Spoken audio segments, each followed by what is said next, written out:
आणि जमलेल्या माझ्या आजी माजी विद्यार्थी विद्यार्थिनी हो, आज आपल्या शाळेला 25 वर्ष पूर्ण झाली. या 25 वर्षाला आपण आठवणींना उजाळा देण्यासाठी इथे जमलेलो आहोत. मी माझं नाव सांगतो तो सौरभ सुधीर सागळे. मी 2006 चा विद्यार्थी. 2006 ला साइंड ऑफ झाला. त्यानंतर मी मनाशी ठरवलं होतं मी पुन्हा येईन या शाळेला, ज्यांनी मला विद्या दिली त्या शाळेला नतमस्तक होण्यासाठी, माझ्या वर्गाला नमन करण्यासाठी मी पुन्हा येईन. माझ्या गुरुजनांचा आशीर्वाद घेण्यासाठी मी पुन्हा येईन. आणि तब्बल शाळेच्या आज 25व्या रौप्य महोत्सवानिमित्त मी एकटा नाही तर आम्ही सर्व मिळून आलेलो आहोत. तर आम्ही पुन्हा आलो आणि या रौप्य महोत्सवाला मी माझ्या गुरुजन वर्ग मी आता माझ्या विद्यार्थी जे विद्यार्थी आहेत त्यांना विचारत असतो की गुरुजन वर्ग कसे आहेत, गुरुजी निकम सर कसे आहेत, शेडगे सर कसे आहेत. तर आता आणि त्यात थोडंसं साम्य वाटतंय. तरी माझ्या टायमात जे गुरुजन वर्ग लाभले त्यांचा स्वभाव कसा होता आणि थोडे गमती जमतीचे 2 शब्द सांगतो. मी शाळेचे मुख्याध्यापक गोळे सरांपासून सुरुवात करतो. मी बेरावरनं चालत यायचो म्हटलं का आम्ही काय सरळ चालत येत नसायचो. थोडस टंगल टवाला करतच येत असायचो. येत असताना मग कुठेतरी हिम निघालेली असायची, डोक्यावरचे केस विस्कटलेले असायचे. वर्गात बसलेलो असायचो पण तेवढंच समजायचं गोळे सरांचा तास आहे. गोळे सरांचा तास म्हणजे डिसिप्लिन. मग लगेच गोळे सर यायचं म्हटलं का लगेच कुठेतरी हिन निघालेली ती हिन आतमध्ये घालायची, केसावर हात फिरवायचा. कारण गोळे सर मात्र एवढे डिसिप्लिन एवढे होते की त्याला डिसिप्लिन अजिबात चालायचं नाही. आणि वर्गात आल्यानंतर आता काही आमचं खरं नाही असंच वाटायचं. कारण बिन ड्रॉप सायलेन्स, गोळे सरांचा तास म्हणला की बिन ड्रॉप सायलेन्स. असं एक सुई जरी पडली तरी त्याचा कानोकान आवाज होईल, एवढा बिन ड्रॉप सायलेन्स. सर आम्हाला इतिहास शिकवायचे.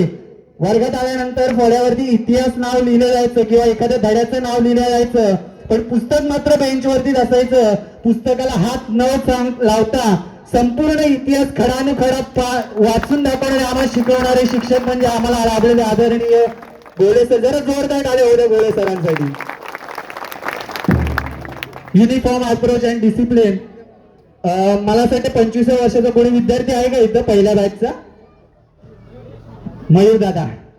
मी मयूर दादाला पण बघतोय. पण एक सृष्टीचा नियम आहे की जसं माणूस वाढतं तसं सगळं काही चेंज होत जातं. शरीर सृष्टी चेंज होते, फेसिंग चेंज होतं. पण मला असं वाटतं मी 25व्या वर्षात सुद्धा सरांचा चेहरा बघता अजून जसा आहेच्या तसा. सृष्टीचा नियम मात्र सरांसाठी लागू झालेला नाही असं वाटतं मला तरी. असे आमचे गोळे सर. यानंतर मी निकम सरांचा एक स्वभाव सांगतो. निकम सर म्हणजे एकदम हटके होते कारण त्यांनी आमचे फोडले मटके होते. बरोबर. निकम सर म्हणजे वर्गात आले की फळ्यावरती आता पायथागोरसचा प्रमेय समजा शिकवायचं तर फळ्यावरती कोण काढायचे, कोण काढल्यानंतर ABC काय नावं असतील ते द्यायचे. मग पाठी जाऊन एखाद्या लाईनीच्या रो मध्ये थांबायचे. मग कुठल्या तरी विद्यार्थ्याच्या बाजूला उभं राहतील. जो विद्यार्थी असेल त्याचं काही खरंच नव्हतं. सर तिथे उभं राहायचे, त्याच्या डोक्यामध्ये हात घालायचे. सरांची आपली पद्धत केस अशी उपटायचे आणि प्रमेय चालू असायचं. एका बाजूचा वर्ग अधिक दुसऱ्या बाजूचा वर्ग बरोबर कर्णाचा वर्ग. ज्याच्या बाजूला उभे त्याच्या कर्णाला ऐकू जाईल का नाही एवढं त्याला मला तरी कळत नव्हतं बाबा. कारण सर खूप स्ट्रिक्ट होते. सरांना बघून तर मला मुळशी पॅटर्न पिक्चर माहिती असेल तुम्हाला, त्यातला हिरो त्याचा डायलॉग तुम्हाला आठवत असेल.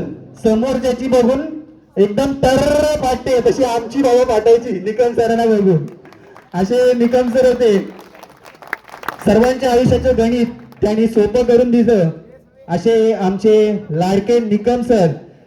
निकम सर आम्हाला तर मारताना तर असे मारायचे, समजा एखादा काय ग्रहपाठ वगैरे दिला आणि जर आणला नाही तर ज्याचा झाला आहे त्यालाच उठवायचे. जा मग छडी घेऊन ये. मग काय हे आता जरा डेव्हलप खूप चांगल्या प्रकारे झाले. पहिले इथनं तर संपूर्ण असं हे होतं कंपाऊंड होतं. तर मग ज्याचं झालंय त्यालाच सांगायचे जा काठी घेऊन ये. तो काठी आणायला निघाला का त्याला थांब, काठी जर तुटली तर त्याच काठीने दुसऱ्या काठीने तुटस तोपर्यंत तुला मारल. मग तो मात्र चांगला मजबूत घेऊन यायचा आणि असं आम्ही सरांचा मार खाऊन मोठे झालेलो. परंतु खरंच आमच्या आयुष्याचं गणित सुद्धा सरांनी खूप चांगल्या प्रकारे सोडवलं. जरा जोरदार टाळ्या निकम सरांसाठी. यानंतर येतो आपल्याला वही म्हटलं की पेन आठवतं, रिमोट टीव्ही म्हटलं की रिमोट आठवतं. तसंच वाघोशी शाळा म्हटली की शेडगे सरांचं नाव हे तोंडावर आल्याशिवाय राहत नाही. असे आदरणीय आदर्श शिक्षक पुरस्कृत माननीय श्री शेडगे सर. शेडगे सर ती कविता कितवीला होती? पहिलं तो काऊ कोकत आहे आपल्याला होती ना शिक 8वीला होती. ती कविता एवढी पाठ झाली होती सर्वांची की म्हणजे सरांना चाल लावणं किंवा कारण सरांना मला असं वाटतं अभंगाचं भजनाची खूप गोडी. तर ती कविता एवढ्या प्रकारे बोलायची मला असं वाटतं की संपूर्ण बॅचची 8वी 9वी 10वी 8वीचा विद्यार्थी 10वीला येईपर्यंत 8वीचं सगळं काही विसरला असायचा. परंतु सरांनी शिकवलेली कविता पहिलं तो गे काऊ कोकताये शकून गे माये सांगताये उड उड उड रे उड उड उड रे उड उड उड रे काऊ तुझे सोन्याने मडवीन पाव. खरोखर सरांच्या ज्या कविता होत्या ना या कधीही न विसरणाऱ्या होत्या. सरांचं वक्तृत्व म्हणजे कोणीही हात धरू शकत नाही. असे आदर्श शिक्षक पुरस्कृत शेडगे सरांसाठी जरा जोरदार टाळ्या झाल्या पाहिजे. यानंतर येतो गायकवाड सरांकडे. गायकवाड सर म्हणजे सरांचा एक किस्सा. सर तुमची त्या दिवशी मला आठवण झाली आमच्या घरी. I have a daughter and she is now 5 year old sir. ती शाळेतनं म्हणजे ती तिला बोर्ड घेऊन आलोय. तर बोर्ड घेऊन आल्यानंतर मी तिला रोज शिकवत असतो असंच काहीतरी. तर ती पण लिहित असते. तर ती काहीतरी चुकली का मी तिला बोलतो तुझ्या शिक्षकांनी तुला हेच शिकवलं का, तुझ्या टीचरनी तुला हेच शिकवलं का, असं मी तिला असंच बोलत असतो. तर त्या दिवशी मला बोलते डॅडू माझं जरा नाव काढा. तर सरांची स्टाईल तुम्हाला माहिती असेल.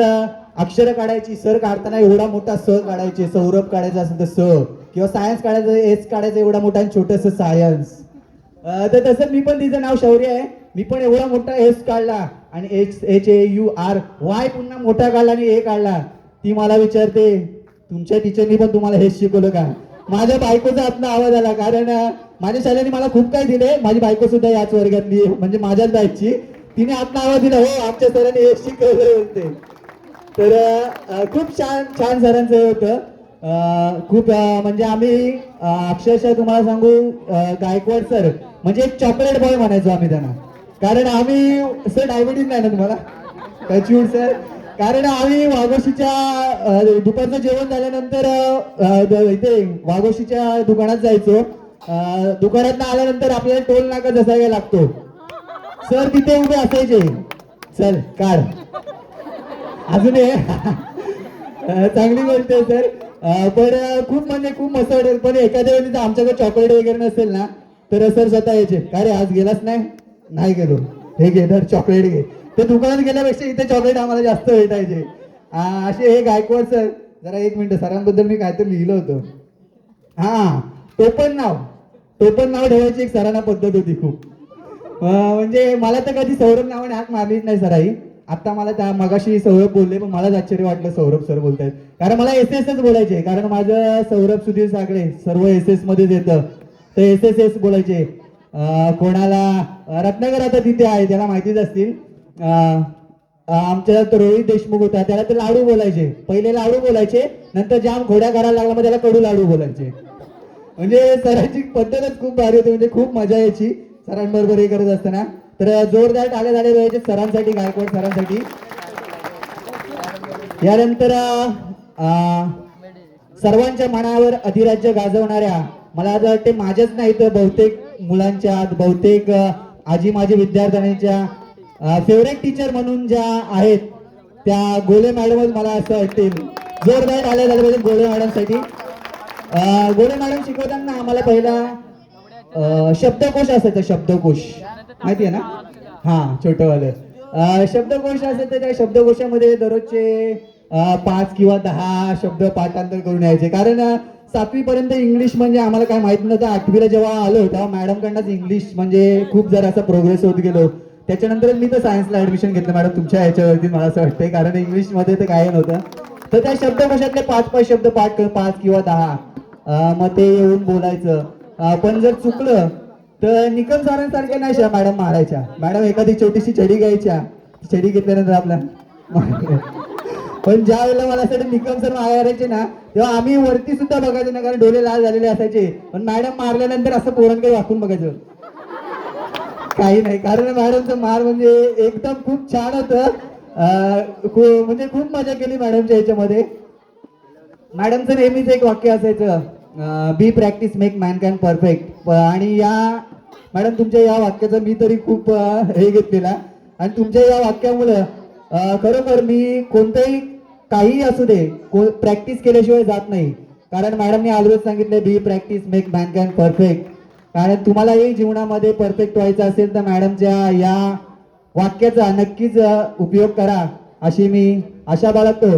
त्यानंतर जोरदार टाळे झाले पाहिजेत मॅडमसाठी. यानंतर आपले काका एखादा तास चालू असला का तास चालू असल्याच्या मध्येच रजिस्टर घेऊन यायचे. रजिस्टर घेऊन आले का आम्ही समजून जायचं आमची मजा आहे. कारण काका काहीतरी साखर तोंडात टाकण्याचा नैवेद्य घेऊन आले.